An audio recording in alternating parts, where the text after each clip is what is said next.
فاسر بأهلك بقطع من الليل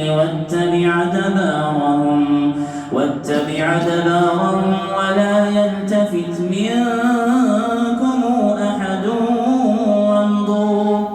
وامضوا حيث تؤمرون. الحمد لله رب العالمين الرحمن الرحيم ملك يوم الدين إياك نعبد وإياك نستعين اهدنا الصراط المستقيم صراط الذين أنعمت عليهم غير المغضوب عليهم ولا الضالين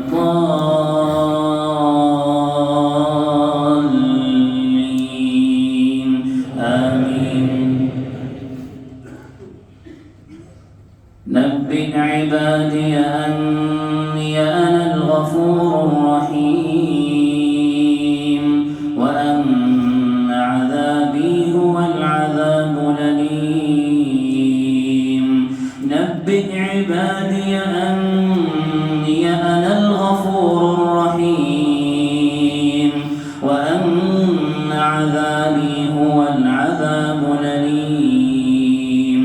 ونبئهم عن ضيف إبراهيم إذ دخلوا عليه فقالوا سلاما قال إنا منكم وجلون قالوا لا توجل إنا نبشرك بغلام عليم قال أبشرتموني على أن مسني الكبر فبم تبشرون قالوا بشرناك بالحق فلا تكن من القانطين قال ومن يقنط من رحمة ربه إلا الضالون.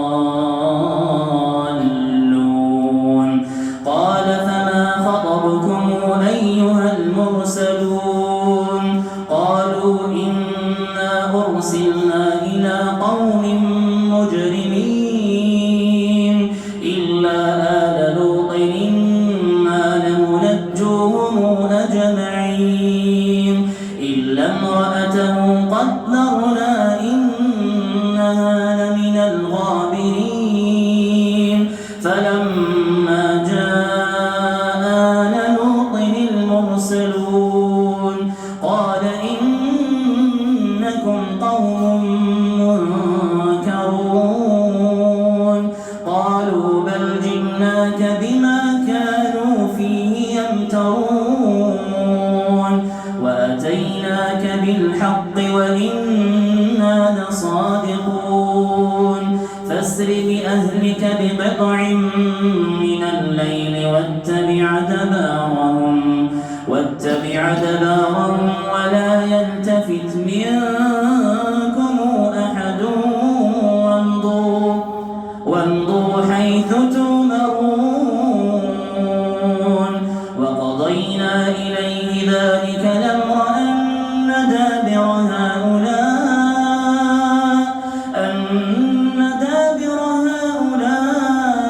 مقطوع مصبحين وجاء أهل المدينة يستبشرون قال إن هؤلاء ضيفي فلا تفضحون واتقوا الله ولا تخزون. قالوا أولم ننهك عن العالمين قال هؤلاء بناتي إن كنتم فاعلين لعمرك إنهم لفي سكرتهم يعمهون فأخذتهم الصيحة مشرقين فجعلنا عاليها سافلها وأمطرنا عليهم حجارة من سجين إن في ذلك لآيات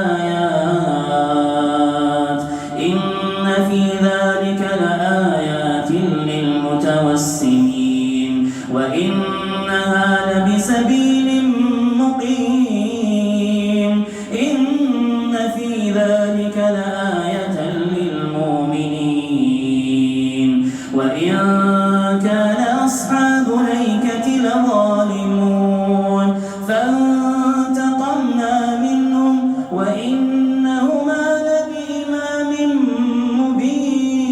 مبين ولقد كذب أصحاب الحجر المرسلين وآتيناهم آياتنا فكانوا عنها معرضين وكانوا ينحتون من الجبال بيوتا آمنين فأخذتهم الصيحة مصبحين فما أغنى عنهم ما كانوا يكسبون.